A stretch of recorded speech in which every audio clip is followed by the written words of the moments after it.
In this 360-degree view of the residential burn video, we will take a brief look at all the topics covered in the traditional 2D videos. For more detailed information, please refer to any of those related videos. We'll start out by looking at each of the rooms.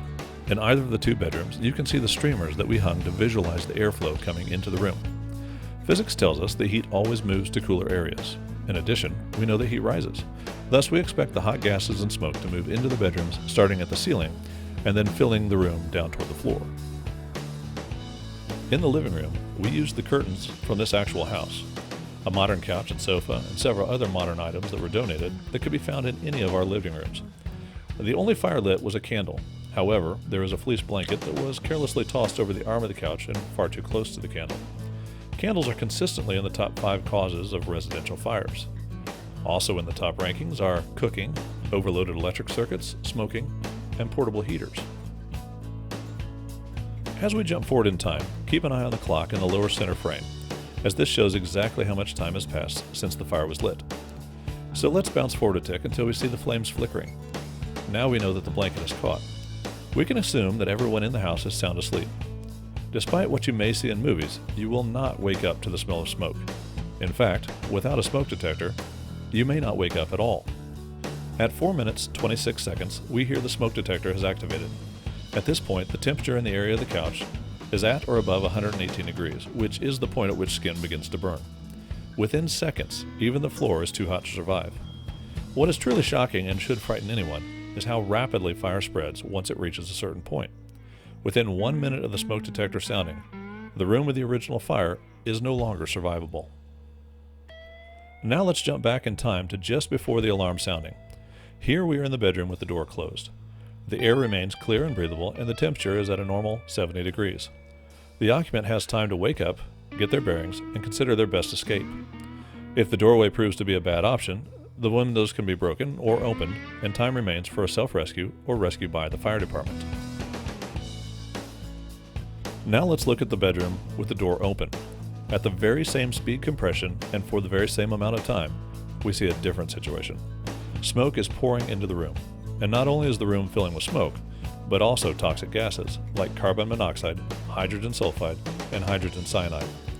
As these deadly gases pour into the room, valuable oxygen is pushed out and consumed by the fire. Within a minute of the smoke alarm sounding, the temperature in the room has climbed dramatically. Within 1.5 minutes, the temperatures in the room are high enough to cause skin burns. Only with the combination of working smoke detector and the closed door can we have a high likelihood of survivability. Going back to the living room, we see that we are under 3 minutes since the smoke detector sounded. Without that alert, anyone in the living room will have already perished. Anyone in the open bedroom would likely also not survive. In the living room, the smoke is too thick to even see the readily burning fire. At this time, the temperature around the fire is well over 1,000 degrees, and even the floor is over 200 degrees. Back in the open bedroom, at 3 minutes since the detector sounded, the temperatures are well above the burn point, ranging from 120 to 160 degrees. Again, the room is heating rapidly, filling with toxic chemicals and lacking in oxygen. We are only 3 minutes since the fire started free burning and the detector sounded. The point cannot be overstated that you will not wake due to the smell of smoke. If you wake at all, it will be because your lungs are choking on toxic gases.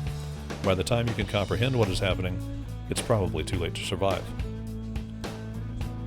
At the exact same moment in the closed bedroom, the air is still clear and the temperature is still 70 degrees. This isn't made up. This is a fact.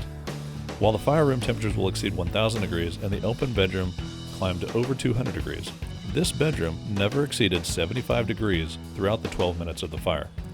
In fact, if the door stayed closed, this is exactly how the room would look when firefighters arrived to effect a rescue. Toward the 10-minute mark, the ceiling collapses in the fire room due to an uncommon construction technique that was not compliant with code. This was a fluke, and while ceilings do sometimes collapse, we consider this an outlier.